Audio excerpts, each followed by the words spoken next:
estoy trabajando con los dos, con el celular y con el computador. ¿Cómo están ustedes? Muy bien, profesor, estoy bien, gracias. ¿Y usted? Ok, Marisol, no sé quién más está conectado porque no veo, no logro ver. Hay una conexión y exit. Mira, bueno, ciertamente, bueno, mi nombre es Carlos Jaime y bueno, vamos a estar acá en, en esta programación de esta materia denominada conflicto interno. Son tres temas que conjugan la materia.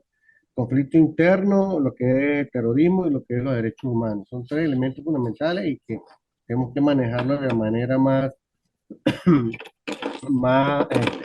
hermenéutica posible, porque no hay como es electiva, nosotros tenemos que ir construyendo nuestros propios objetivos. Son tres unidades que están allí, pero vamos a tratar de hacer cuatro actividades que pronto la vamos a colocar en la plataforma, de tal manera de ir manejando esas concepciones. Sí, no sé usted de su experiencia, Marisol, su experiencia que tiene dentro de su profesión, ¿qué concepto maneja con respecto a lo que es el conflicto interno? ¿Qué es para ti el conflicto interno y cómo lo ves en este panorama mundial y nacional? Porque vamos a verlo desde el punto de vista ahorita global y ahorita lo analizamos desde el punto de vista interno en Venezuela y para ir dándole una concepción propia de lo que es el conflicto interno. Yo le comenté en la página, ¿verdad? Que primero, como antes de conversar sobre el conflicto interno como tal, todo comienza siempre en la parte de la base, ¿no? Desde el punto de vista social, siempre se presentan diferencias dentro de los grupos sociales por razones de posturas, de intereses, de necesidades. Entonces, algo que puede ser resuelto en las bases, algo que pudiera ser algo menudo, se puede convertir un problema, se puede convertir entonces en algo mayor que sería el conflicto. Y en el mundo de la sociedad, ese conflicto, que es el llamado también por las teorías de sociología, conflictos de intereses, cuando suben de nivel, vamos a conseguir entonces ya un conflicto de otra magnitud, que es donde sería lo del conflicto interno, donde no solamente se ven involucradas la sociedad como tal, sino la estructura del Estado y todo aquel ente que pueda darle origen y génesis a esta situación de diferencia. ¿No? No sé si más o menos estoy encaminada en el concepto, usted me dirá. Es importante manejar la teoría de los conflictos internos, pero conflicto obviamente que existe es una irregularidad, una inconformidad de parte de un grupo Ujú. hacia, sobre todo es hacia las instituciones públicas. Los conflictos normalmente es desde la población hacia las instituciones.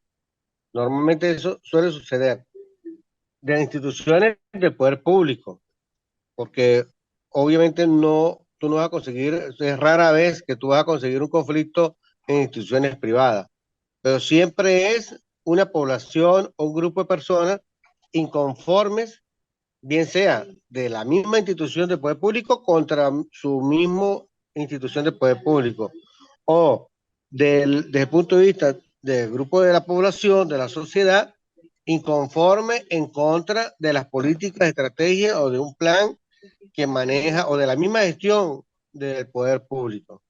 Entonces, desde el punto de vista del poder público, hemos visto cómo algunos gobiernos o alguna gobernanza de parte de instituciones dentro de un Estado, ¿verdad? Han sido adversas porque, bueno, las políticas que se llevan no dan esa sensibilización, ese sentimiento, esa conformidad, ese confort, esa tranquilidad, esa parte económica satisfecha de parte de los pueblos. No sé, hoy día, a nivel de otras naciones, hemos visto cómo esa parte de los conflictos externos que suceden en otras latitudes influyen en otras instituciones, en otros países desde el punto de vista interno. Es decir, que nosotros, por ejemplo, en Venezuela, tenemos una tranquilidad, una pacificación, un movimiento de tranquilidad, pero afuera, esos conflictos externos que se están sucediendo, de alguna manera, hace que internamente la población se sienta afectada, incluso desde el punto de vista económico. No sé, Marisol, usted es economista o cuál es No, tu no, profesor, especialización. yo soy médico, profesor. Ah, perfecto. Yo soy médico y Excelente. sí, soy médico y también pues me gradué de abogado hace 4 años Qué bueno. y me gusta mucho estudiar, ¿sabes? Ah, qué bueno, qué Y bueno, bueno, bueno. soy profesora de la UCLA, de aquí en Barquisimeto, Estado Lara, Ok, y doy clase sí, a los estudiantes de 5.º año de medicina. qué bueno, qué bueno. Sí. Sí, la Eh, parte epistemológica es fundamental en la institución y a nivel universitario más todavía porque allí se construye conocimiento permanentemente, es la gestión del conocimiento constante.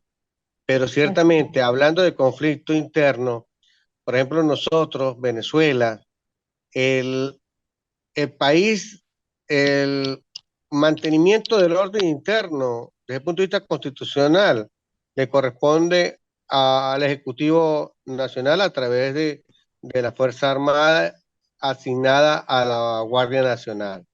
La parte del mantenimiento del orden interno, que es la que se va a enfrentar en primer orden a los conflictos internos desde el punto de vista de las manifestaciones cuando hay alzamiento, cuando hay movimientos adversos al sistema.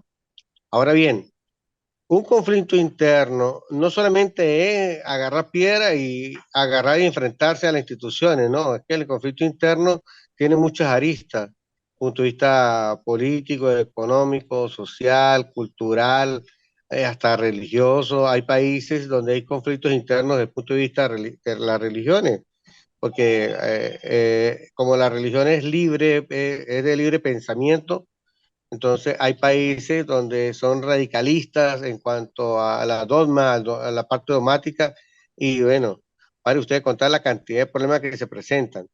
Pero ciertamente en los conflictos internos no solamente es esos, cuando uno ve en la sociedad esas manifestaciones de inconformidad ante las instituciones públicas, sino que también hay otros elementos fundamentales que afectan a la tranquilidad, a la pacificidad de un pueblo y por eso es que de allí se lleva ese concepto de ir contra las instituciones del poder público en vista de la inconformidad de esas aristas económicas, sociales, políticas, culturales. No sé qué otra cosa le puedes agregar tú, Marisol.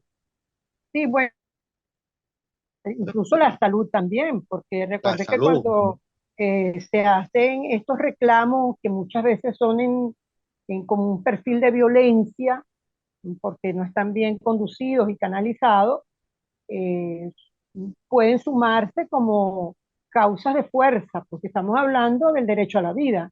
Cuando alguien reclama, por ejemplo, mejorar educación, me refiero en sentido general en cualquier país, ¿verdad? Y por supuesto en nuestro país también, que no escapa de muchas necesidades y de inconformidades. Pero lo que es la parte económica, esta limitante que pueda tener el individuo para cubrir sus gastos, tanto de alimentación, lo que llamamos la cesta básica, pues su alimentación, sus servicios básicos y sobre todo la salud, que está cada vez mucho más costosa. Sabemos que si no hay una institución que ofrezca calidad de salud, pues la gente se va en busca de un seguro, pero hoy por hoy ya es más difícil. Entonces, yo creo que cuando usted menciona las causas son de muchas índoles y lamentablemente también a veces las mismas ideologías políticas. La gente quiere hacerse escuchar por una vía que no es la más conveniente, ¿no? Lo que sí veo en lo que he leído del conflicto interno es que la definición involucra, o no sé si estoy equivocada, pero lo que entendí es que involucra sí o sí a las Fuerzas Armadas. Es como una condición sine qua non, profesor, cuando uno va a hablar de conflicto interno. Pues ciertamente, bueno, no solamente la Fuerza Armada, acá en Venezuela sí, pero hay países, por ejemplo, como Costa Rica, que la dirige, es una institución policial, pero ciertamente quien controla desde el punto de vista el, el mantenimiento del orden interno acá en Venezuela precisamente es la Guardia Nacional, como una institución prácticamente que del orden constitucional le asigna ese control del mantenimiento del orden interno, que no es más que es esa tranquilidad, esa sensación de, de demostrar y de darle a la sociedad el Estado de Derecho, todo ese movimiento que realiza esas actividades del común diario, la función que le da a la Constitución a la Guardia Nacional es para que dentro de esas zonas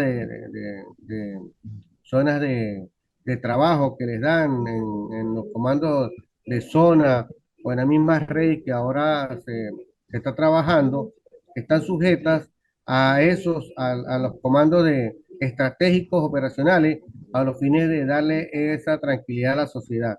Entonces ellos tratan de evitar a través de sus brigadas que esa tranquilidad dentro de la sociedad en todos los estados de Venezuela le garantice pues esa tranquilidad que se genera a través de esas instituciones, a través de sus mecanismos que utiliza la Guardia Nacional, sus puntos de control, esa visita ahorita que hace la Guardia Nacional al pueblo, la Guardia del Pueblo, que es la que se actúa a través de los consejos comunales y esa parte de la tranquilidad, ¿verdad? Que de alguna manera hace que esa esa parte que la Constitución maneja, que es la corresponsabilidad, que hoy día en la Constitución se trabaja, es en ese binomio sociedad y pueblo y Fuerza Armada, esa parte cívico-militar que se está trabajando constitucionalmente es la que hoy día da pie a que haya esa tranquilidad en los pueblos, sobre todo el pueblo de Venezuela, con todo la situación país que que estamos pasando, porque yo estoy aquí metido también en el estado de Táchira, una situación país que afecta a todos los venezolanos, pero que estoy seguro que eso de alguna manera pronto ir mejorando desde el punto de vista económico, desde el punto de vista de la tranquilidad, de la parte de ese patrimonio que uno constantemente quiere dejarle a sus hijos, una herencia, y se busca eso, se busca que las instituciones del poder público a través de la Fuerza Armada de esa sensación de tranquilidad a través de esa, e incluso de los puntos de control que llevan, ahorita de los cuadrantes de paz, que es lo que busca la manera a través de las fuerzas policiales, de la Guardia Nacional y otra gente que se agregan allí como elementos fundamentales de tranquilidad para efectos de que ese conflicto interno no exista desde el punto de vista de violencia, que es lo que se trata de llegar allá. Dime, Marisol. Sí, bueno, efectivamente, y veo con toda su explicación que efectivamente sí tendría, ¿no? Sería esa situación de violencia, mm, o está en una violencia en distintos grados, dependiendo de la situación que se presente, donde se ven involucrada la estructura del Estado, específicamente la parte armada, y tengo entendido que se llama conflicto armado no internacional.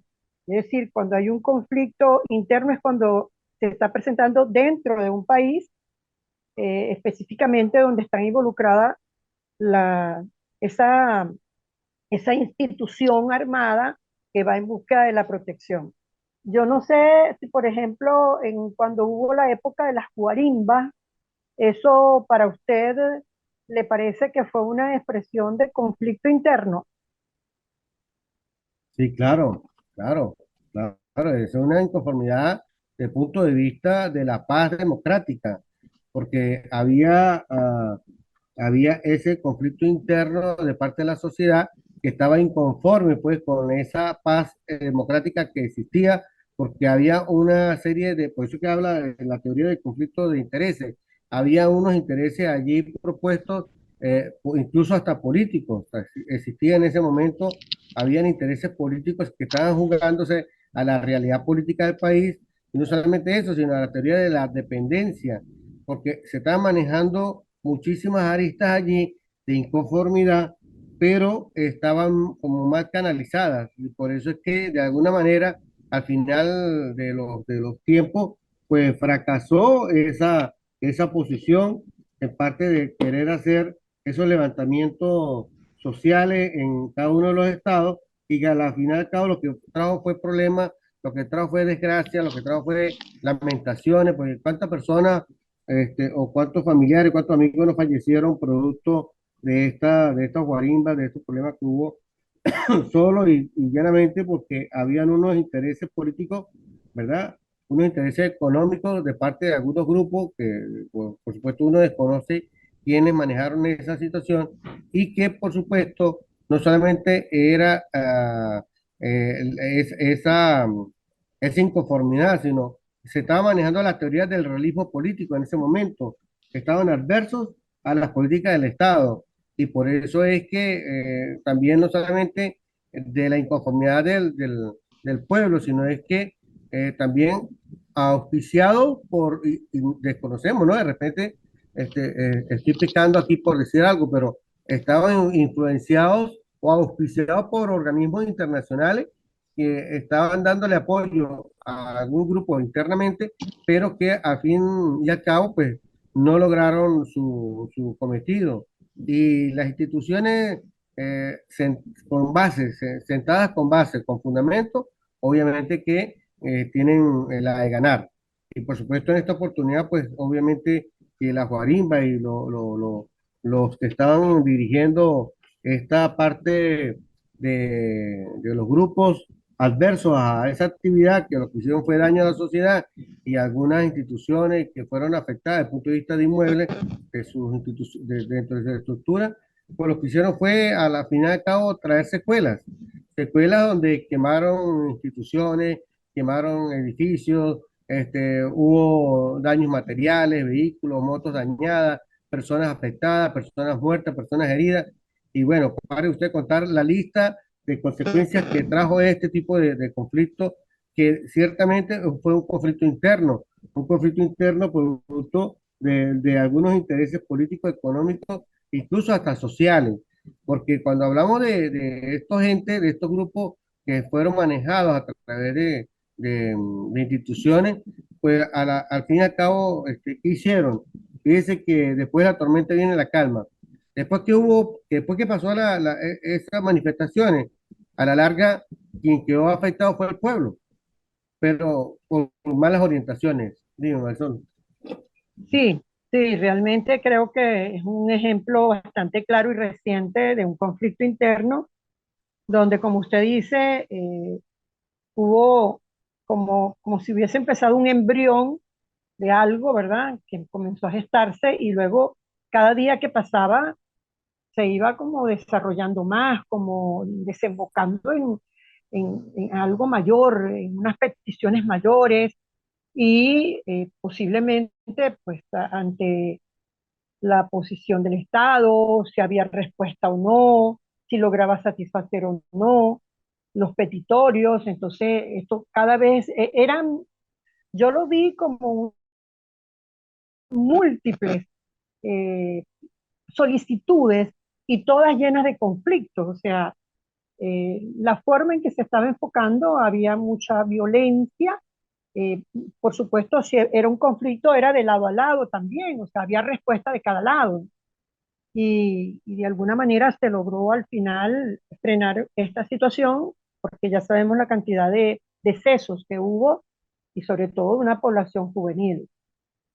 Pero obviamente lo ideal es que esto no se presente, porque para eso se tiene la institucionalidad castrense, para que se logre canalizar cualquier tipo de exigencia por parte de la sociedad. Para eso existe incluso constitucionalmente la manera de pedirlo. Por ejemplo, las asambleas ciudadanas, que tienen un peso dentro de la Constitución y eh, normativas municipales. Es decir, si las personas quieren exigir algo, pues deberían hacer sus grandes asambleas y todo lo que de ahí resulte, canalizarlo. De manera que creo que el conflicto interno, si comienza con la base social, también puede tener solución en su base social, a través de educación, a través de recomendaciones y de saber cómo canalizar alguna angustia, alguna solicitud. Lo importante es que también sean escuchados, porque alguien puede pedir de buena manera algo y no ser escuchado. Y entonces eso también puede ser una manera de encender un conflicto. Correcto, es correcto. Es que existen muchos factores, Marisol, muchos factores por eso mismo, por esa desigualdad socioeconómica existente en ese momento del problema de las guarimas, esa desigualdad socioeconómica existente y esa falta de los recursos por parte de algunos sectores que están necesitados. Es una dinámica constante y como dices tú, la fuerza de contención para efectos de esos conflictos internos, precisamente en Venezuela, primeramente es las fuerzas policiales locales. Y por supuesto que la Fuerza Armada a través de la Guardia Nacional, que es la encargada del mantenimiento de orden interno. Pero el orden interno estamos hablando de tiempos de paz, porque ¿qué sucede? En tiempos de guerra ya están los tres componentes fundamentales, que es ejército, armada y aviación, que son las que van a estar enfrentándose a las fuerzas enemigas desde el punto de vista de un conflicto, de una guerra. De un Y la Guardia conflicto Nacional externo, pasaría... ¿Ah? de un conflicto externo, internacional. Sí, claro, claro, claro, claro. Y por supuesto que la Guardia Nacional pasaría aparte de la reserva dentro de un conflicto de esa magnitud de guerra.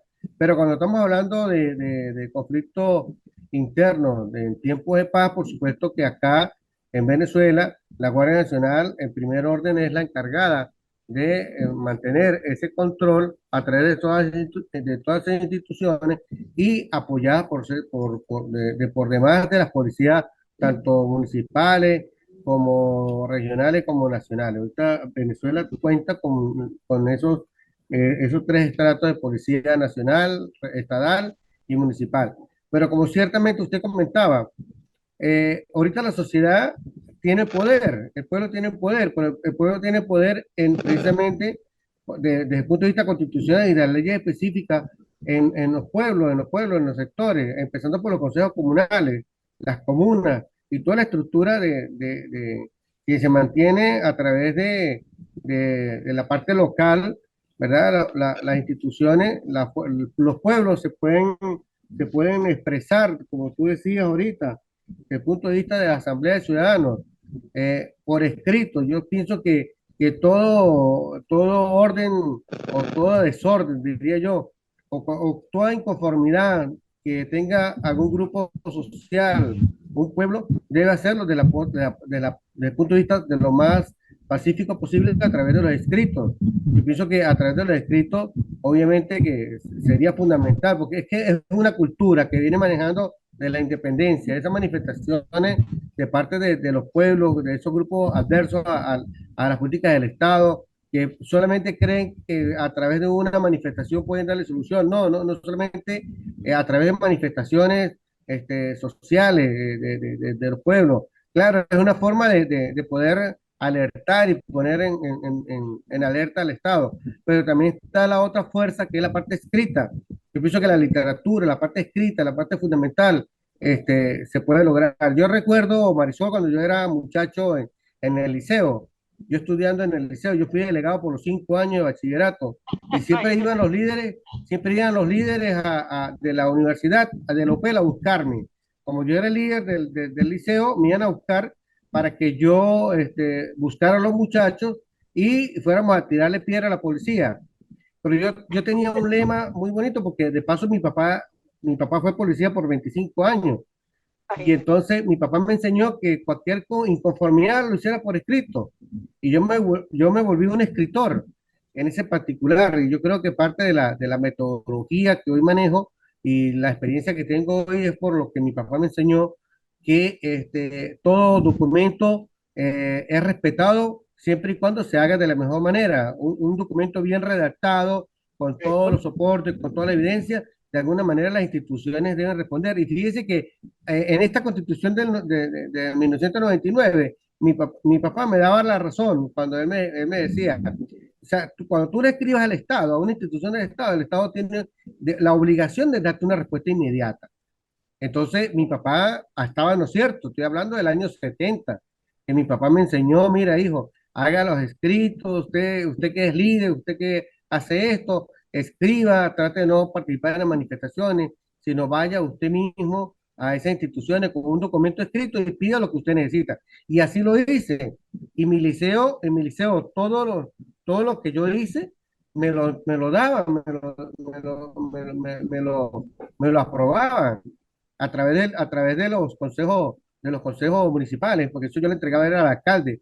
Y es más que el alcalde, que era el que tenía el poder para darle el apoyo a la institución. Y yo escribía que con autorización del ciudadano director del Estado, del director del liceo, en mi condición de delegado de curso, les solicitamos en nombre de todos los delegados de las secciones, por la reparación de los pupitres, por decirle algo, o la pintura del liceo, o la limpieza de la maleza del liceo, cualquier cosa que necesitamos. Pero yo no era partidario de ir a tirar piedra al policía, eso no era mi lema. De hecho, yo nunca participé en eso. Yo siempre iba y conversaba con los alcaldes y le entregaba un documento con una comisión de estudiantes. Entonces, creo que desde ese punto de vista, sí, es una cultura, doctora Marisol.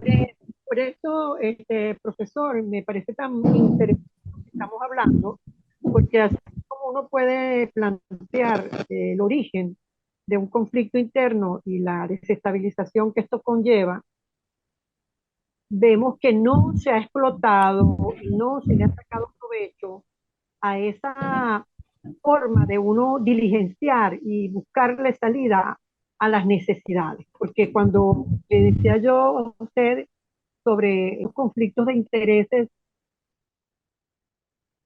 no por necesidades, por intereses, por posturas, por situaciones que están eh, presionando al individuo. Y debe tener mucho peso seguramente, ¿verdad? Porque la necesidad de comer debe ser satisfecha, de estudiar, etcétera, etcétera.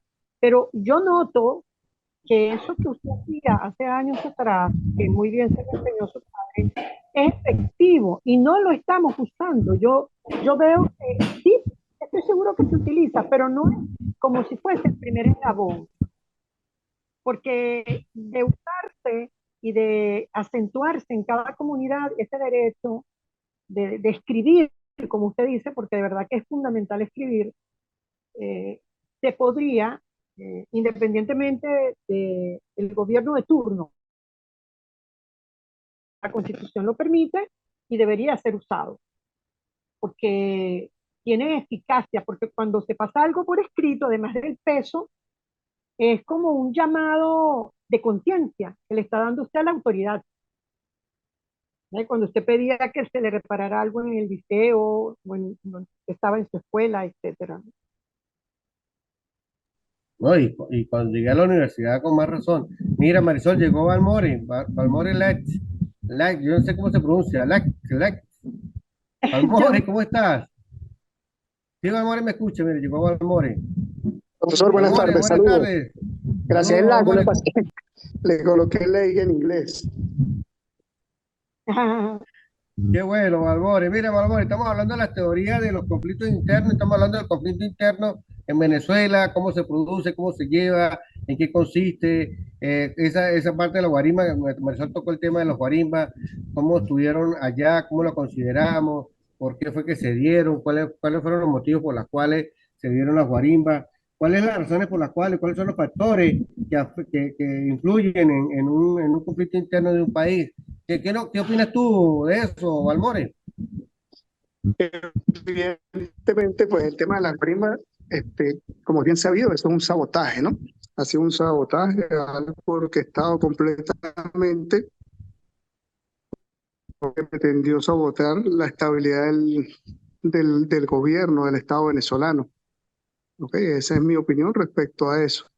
Y por supuesto, el gobierno tomó sus acciones para controlar y mantener el orden interno en el país.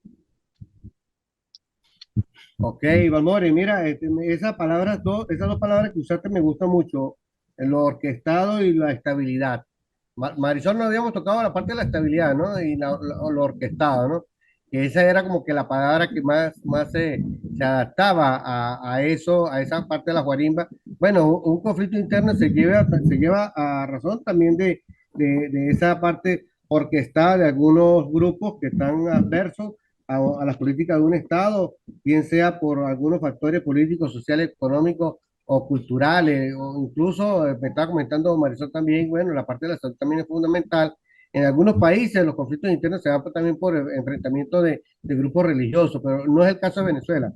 El caso de Venezuela fue por producto de una situación económica, de una cuestión que estaba pasando en el país, una situación en la cual el pueblo pues, se sentía inconforme con la política del Estado, pero hicieron el camino mal orientado, o sea, se fueron por un camino que no era el de mayor, este, a ver, la toma de decisiones para ese tipo de actividades no era precisamente la guarimba.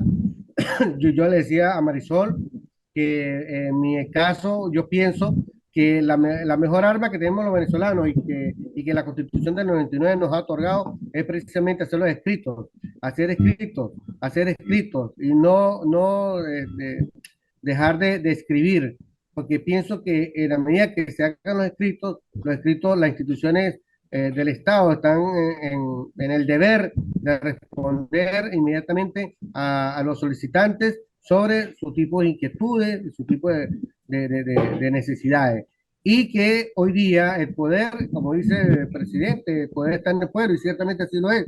Lo que pasa es que hay una cultura de los venezolanos es que les hagan, ¿verdad? Les hagan o que un grupo haga para ellos tener satisfacciones, pero ciertamente ellos como tales no construyen en nada en ese particular porque no están acostumbrados, no están culturizados en que los proyectos se inician desde abajo. O sea, en mi sector, por ejemplo, yo como miembro de un consejo comunal, yo redacto un proyecto y lo presento a la comuna y al órgano que corresponde y aquí se repara, el Estado da los recursos para el tratamiento. Lo que pasa es que si no se hace de la manera más adecuada, como la Constitución y la ley ya lo dice, obviamente no vamos a tener satisfacción y no vamos a lograr los objetivos planteados. Estamos hablando de los conflictos internos. Ahora vamos a hablar de lo que es terrorismo, Marisol y Valmore. El terrorismo ya entra en otras condiciones, en otro aspecto. Estaba hablando con Marisol Valmore porque resulta que esta materia no tiene un sinótico para desarrollar. Si nosotros vamos a ir construyendo nuestro propio concepto, nuestro propio trabajo, vamos a ir armando con una materia electiva, nosotros vamos a ir desarrollando a través de nuestra experiencia